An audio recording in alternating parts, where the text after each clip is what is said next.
Hello, ladies and gentlemen. I'm Phan Dai Nam. Today is April 28th, 2024. We are at the Museum of the Republic of Vietnam, located in Westminster, California, to attend a lecture that will be done by Major Pham Chau Tai of the 81st Airborne Commando Battalion of the Army of the Republic of Vietnam. The event today was made possible by Dr. Quan, who is the President of the Museum of the Republic of Vietnam. I had the honor of being able to invite Major Pham Chau Tai of the 81st Airborne Commando Battalion to come and talk about what really happened during the last battle that took place on April 30th, 1975. The reason why we should have this event around Black April or April 30th is because a lot of young people here are exposed to a lot of wrong information through American news media or news media from the Vietnamese communists. A lot of American news media and Vietnamese communist news media falsely claim that when the Vietnamese communist troops advanced onto Saigon on April 30th, 1975, all of the soldiers of the Republic of Vietnam fled right away without putting up any resistance, and that the road to the capital of Saigon had a red carpet laid out for the Vietnamese communists to arrive peacefully. However, none of that is true, and Major Pham Chau Tai, a witness of history who was there himself, is here today to tell his story of how he and all of the soldiers of the Republic of Vietnam put up a super fierce and brave fight and resistance until the very last moment to inflict heavy casualties on the Vietnamese communist forces. Former Major Pham Chau Tai gave us his brief account of how the last days of April 1975 played out. He was ordered by the High Command to move his troops to Saigon to protect the headquarters of the Joint General Staff, which is the High Command of all armed forces of the Republic of Vietnam. The 81st Airborne Commando Battalion at the end had 3,000 soldiers. It was divided into 3 tactical fighting groups. Each tactical fighting group consisted of 1,000 soldiers. So 3 tactical fighting groups had a total of 3,000 soldiers. I was the chief commander of one of the tactical fighting groups of the 81st Airborne Commando Battalion. Can you let us know briefly what it was like on April 30th, 1975, when the Vietnamese communist troops advanced onto the headquarters of the Joint General Staff? Please give us a quick summary, sir. When they arrived at Baquio Street, they met us right away. When they came to Baquio Street, at the Baquio intersection, they ran into us. We fought them from there all the way down to the intersection of Bi Hien Street. We destroyed a total of 6 Vietnamese communist tanks. During the battle, we didn't have any news reporters from South Vietnam, because on that day, all of the civilians had already evacuated. Even though there were no South Vietnamese reporters, the reason why people knew about the battle was because there was one French reporter who managed to take pictures of all of the tanks that were destroyed by us at the Bi Hien intersection. The French reporter later published these pictures on a French newspaper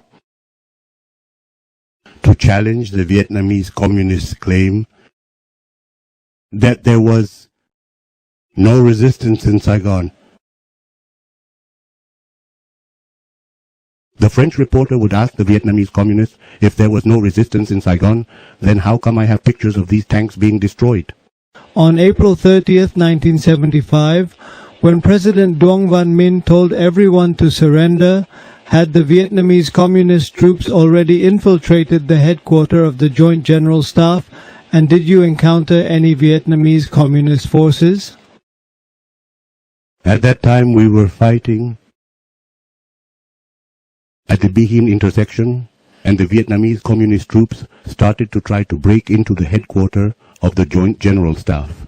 When the Vietnamese communist troops tried to break in, we immediately fought back against them because I had stationed my soldiers around the headquarters of the Joint General Staff. The area inside the headquarters of the Joint General Staff was not under our jurisdiction. Our area of jurisdiction was only outside, around the headquarters of the Joint General Staff. Even though I only had 1,000 soldiers under my command, they were all well-trained and highly experienced. They were also all volunteers and not draftees. And so we fought back against the enemy fiercely, we destroyed 6 even though they had tanks. At that time, the 3rd Department of the Joint General Staff told us to stop fighting. Wherever our soldiers were, 2 or 3 times, I ordered my soldiers to stop their fire, but the enemy kept on trying to breach the headquarters. As such, I got confused and went inside the headquarters to try to figure out what was going on. I wanted to ask, do we fight or not fight? We stopped firing a couple of times, but the enemy kept on advancing. As such, I wanted to ask for a final and clear command from the Joint General Staff. Do you understand? However, when I went inside, no one was there. When President Duong Van Minh told everyone to surrender, were the Vietnamese communist troops able to get inside the headquarters yet? No. None of them were able to get inside the headquarters at that moment because we had fought back and stopped all of their advances. Years later, the Vietnamese communists themselves reported that they lost 9 tanks. Not 6 from what I saw. So, sir, at that time, if you did not follow President Duong Van Minh's order to surrender, what do you think would have happened? At that time, President Duong Van Minh spoke to me. Over the phone, I asked him, if you order us to surrender, will